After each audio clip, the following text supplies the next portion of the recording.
कौन कही भाई निजू कहवाई खराब लगुच आम दिज से शौच कला बेले भौणीटा से बाड़ दे गला केलू तुमको खोला पवन दरकार सत हेले गाँ झील बोह को सम्मान कौन हम तमें जो शौच कर बाट दे अन्यर झील बोह मैंने जीवासिया कर छाड़ से कथा जहाँ गला कथा गला आज बाटू ना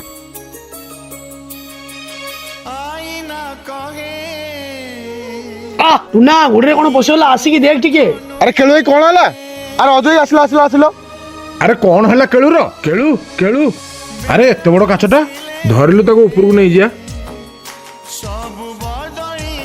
अरे तते से दिन एत बुझेली देखिलु टी आज काच पशिची काली साप कामुड़ी पारे तमे जोटी शौच करठू माछी आसी खाद्य उपर बसुछंती जहा फल रे आम ग्रामवासी माने विभिन्न रोगर शिकार होछंती। हाँ भाई तुम ठीक कौच मु आउ काल ठारू बिलुकु जीविनी जाउची पाइखाना सफा करी आउ बाहर शौच करिविनी। मते क्षमा कर अजय सम्मान और स्वास्थ्य बड़ किसी नुह बुझिलु टू ना आज गाँ बाहर को शौच जावा बंद करवा।